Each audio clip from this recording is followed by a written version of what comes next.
So, the 14th draft, annual draft of the GFL 3 has concluded, and I think it was one of the most well attended in recent years, which is excellent news. James, what are your reflections on the day? So first of all, thank you very much, Tim and Dave, for doing this. It's always nice to do, and thank you for getting the beers, because that's also Mr. Russell. It's the best beer. It's the best moment in the sense of the day, I find. Cheers! Cheers! And it is. And we are pleased with today. I think you're right. This is the 14th live draft, and I think today we saw over 60 folks in the room, and that's been the biggest number since 4 years. It may not be the biggest number of all time, but it's close, and that's it's really, really pleasing, and you could feel the energy in the room today. We had a lot of changes in the room today, and they were quite significant.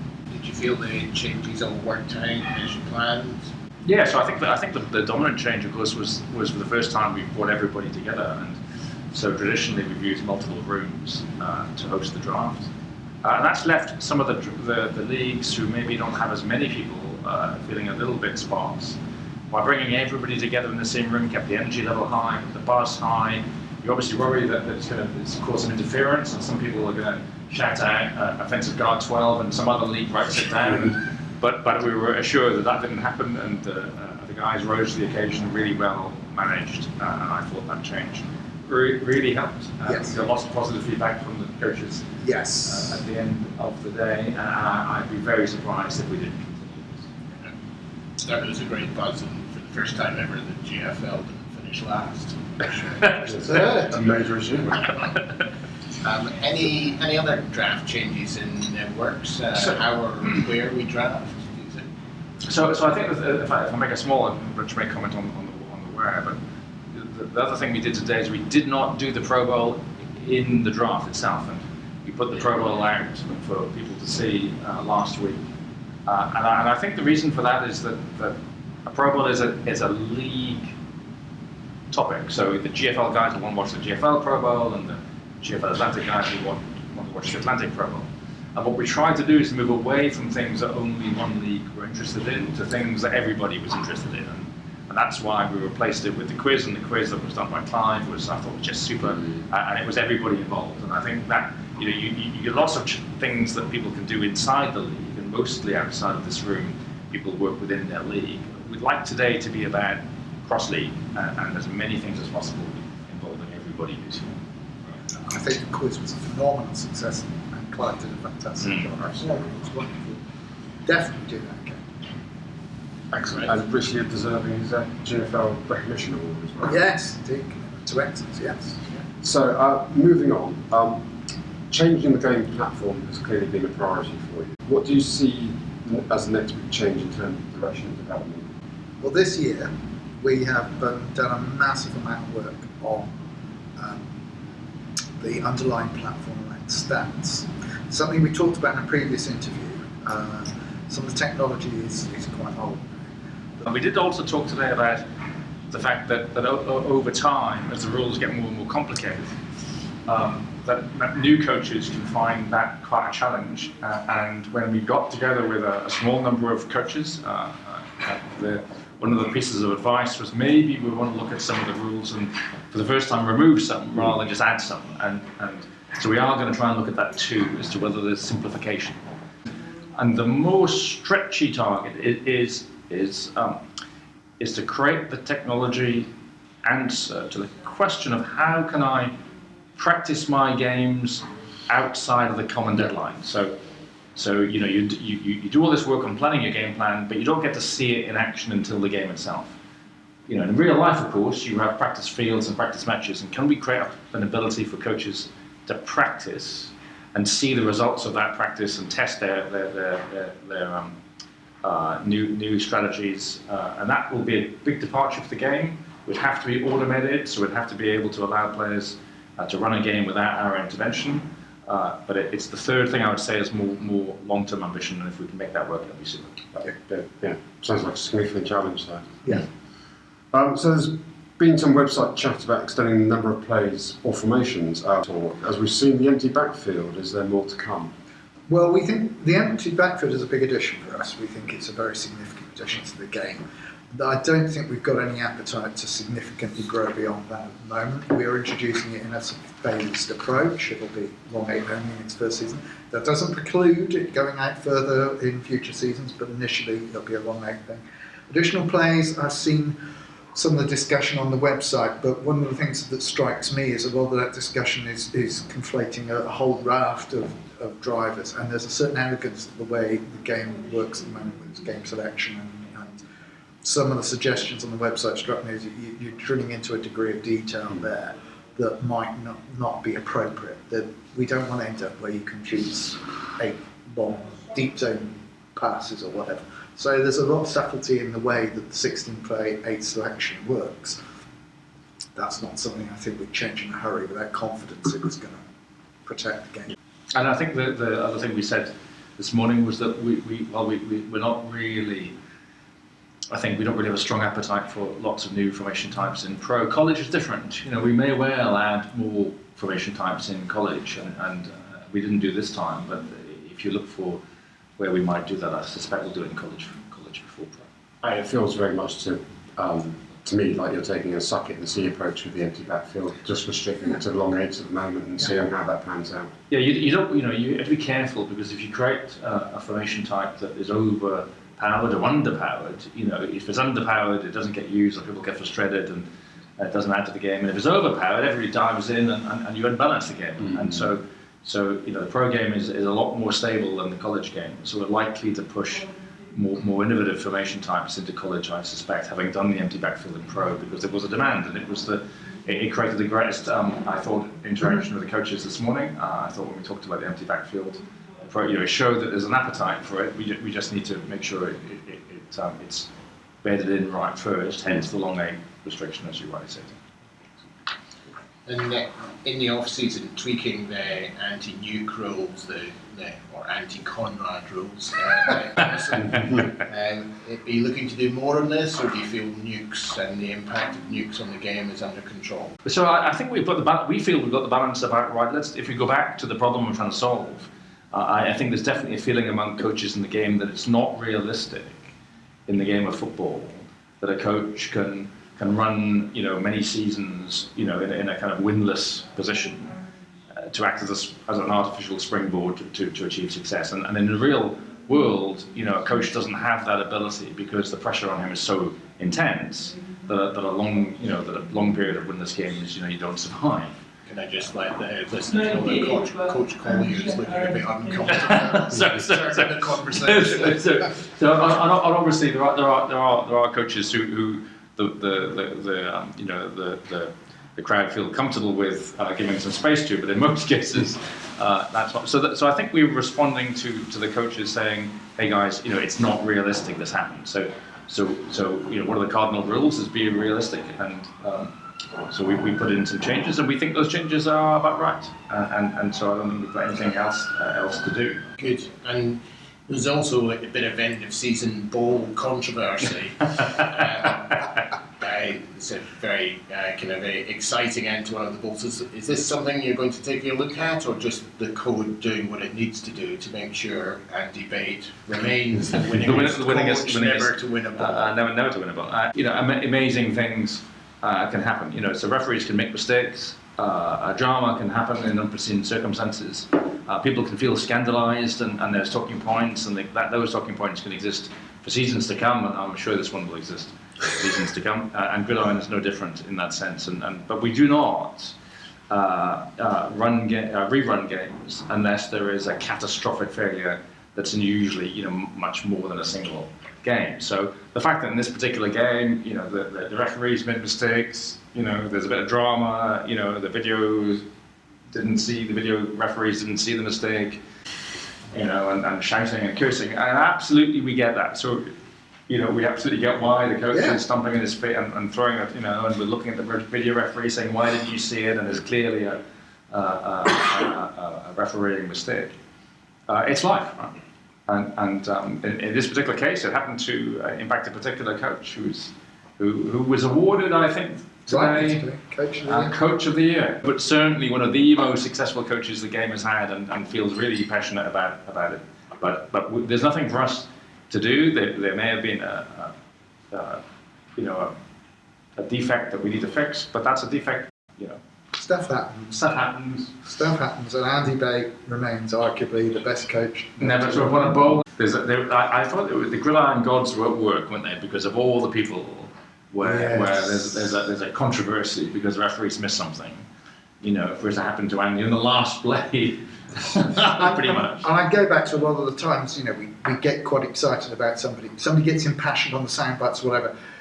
What we have to remember is that shows people who are committed to the game, who feel they have an investment in the game, and it's a shame it happens, but we have to remind ourselves that venting of spleen shows that they care. Yes, that's right. That's exactly right. And we do too, by the way. Yeah. We're not celebrating the fact that the referees miss something in a particular game, but it does happen. And I think what I don't think is the right answer is that we rerun stuff, and because in real life, referees make mistakes. Yeah. Fog of war. Fog of war. So, as the excellent David Shepherd pointed out at his college summary this afternoon, I think the number of college games has now exceeded the number of G2 games. I didn't know that. I didn't know that. Outstanding. Yeah. Is there anything in college that people should look out for, such as more linkage to the pro game or other developments? I think we're always looking for things around in that space. There is a growing integration. One of the most voiced suggestions this year was about increasing the representation of GCAA players in the Pro Leagues draft, and that's something we'll certainly take a look at. But integration is a strength of the game. And I always remember Phil Holton saying the importance of the first player ever out of the GCAA to be drafted in the Pro Leagues, and what a cool thing that would be. Back in G2, we talked about stuff like this. Now we've actually done it. That's rather sweet. Can anyone name the first player? Gosh, no, drafted into the Pro Leagues? No, I can't. I think if we take an example of that integration, which is scouting, and I think when we put scouting in for the first time, it was very lightly used, but now it's really heavily used, and it's a big topic in the room, right? That whether or not you've scouted the player, it's a huge topic, and that's an example of sometimes you put these rules in, and it's like watering a plant. It grows over time, and if you've got the right design, then it'll take off, and we do want to see more of that, and I think we will. Now that we're out of this particular phase of development where we did work on sort of hidden infrastructure, I suspect that trying to let's take an example. If particular college teams have a particular emphasis on the running game, then the players that come out of that franchise may be, more adept at running in the pro game. So then, you could get bonuses for picking a particular player from a running franchise, from a running college. I'm going to go to this particular college because it's a running college, and if I get a running back from the running college, then he might get bonuses subsequently. So now I'm attracted to looking at what the nature of the college is, as well as what the nature of the player is, and it further integrates that connection between what the pro coach does in this room and what the college game is doing in college. And that's a great example, I think, of deepening integration. I think that's the kind of thing we'll be looking at. Excellent. I know, there's a real contrast with scouting between the leagues, who scouted quite heavily and saw a great proportion of elite players and quality players in their draft, and others who hadn't scouted so heavily. So there's clearly a message to get out to players there. Make for sure, scouting. Absolutely, for sure, and maybe we could do some stats on it. Stats, we're nothing if not a good stats. Exactly. Stats team. So, speaking of which, that's a very handy piece of linkage there. You've been doing some work on the website, reporting the results of the draft and reporting statistics. How's that gone, and what is coming next? We're not as happy with the Haas statistics. We're very pleased with the statistics, and that will be going live very soon. Can you spell that? Haas statistics. Yeah, that's been a big piece of work for us. We've been working on this on and off for a year because it's a whole new technology platform for us. But that in itself may not seem much of a boon to coaches. The fact that hey, they've done some new stuff with the technology underpinning it. Wow! What we're hoping this will give to the game is first and foremost faster stats processing at deadlines, but also a heck of a raft of new small things. They may be largely cosmetic, but they will also hopefully help players drill into the data a lot better, and also have some new stats and reinvigorate the whole stats piece that I think has been largely the same since season 1. Yeah. And we've been meeting on and off together and doing sort of sessions in and around Swindon. Building I'm so this sorry. for the past That's year. right. That's right. It's the sacrifices we made to Yeah, go to Swindon. To go to Swindon, and I think that if we can reflect on what the benefit is to the head coach, and Rich did a great job this morning at telling the folks here, but for the folks at home, so faster statistics so that the game runs faster, absolutely. But Rich has I think, undersold what he's done. I know he does this generally, but if I try not to steal his thunder, when we see the news system live and people go to the website, one of the most common pages you visit is the player page. So you go to the player and you look at the player's information. And that folks have often... For me, it's the career coach. Yeah. So obviously, Dave, you being the only person that's the case for. So for everybody else who goes to look at a particular player, they want to see all the information about that player. We've been constrained in the past because the statistics system made that difficult. We've now got a much greater richness of data around a particular player. Where you can possibly come from, Dave, if you go to your players and if and there's a. If you come from the top of the list of coaches, you can go to your players who've made you great and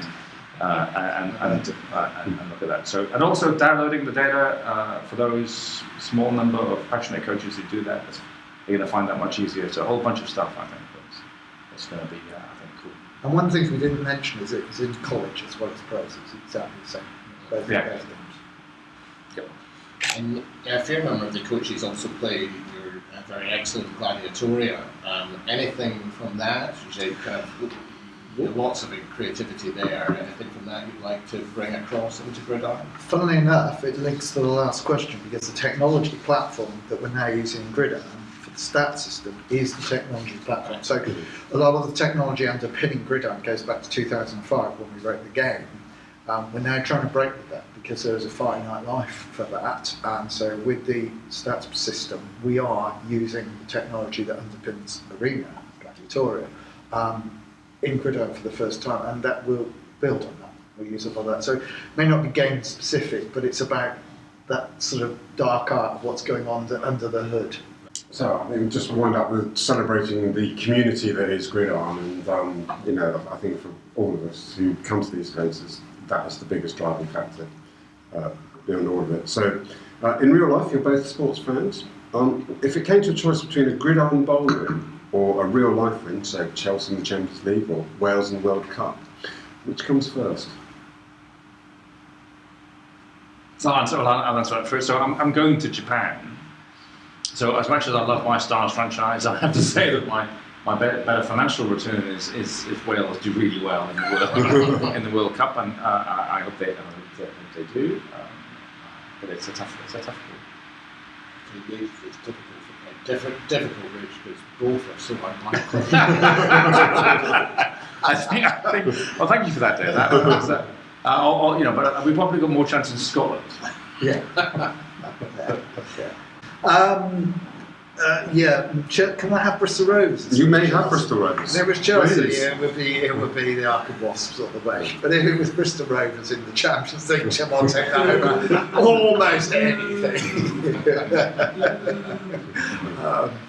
And then just as we get towards wrapping up, a trip down memory lane, thinking back to Gridiron 2, any memories that still make you chuckle all these years on?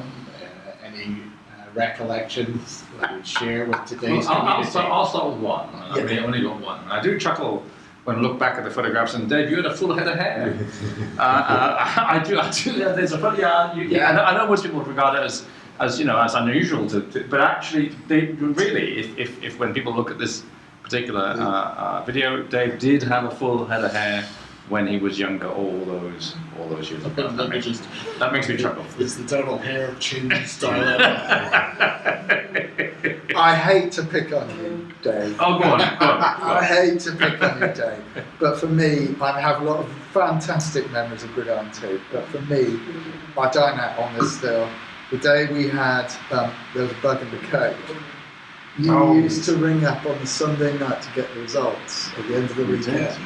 So in Gridiron 2, it would take all weekend to run the games, and on Sunday night, Dave would ring up to get the results. And on the Sunday night, Dave rang up, and we'd had a bug in the code, which meant the offences for every team was playing the defences for their own team. So your offence played your defence and lost. And you had lost to an unlikely team. I think Les Walker's team. It's like that.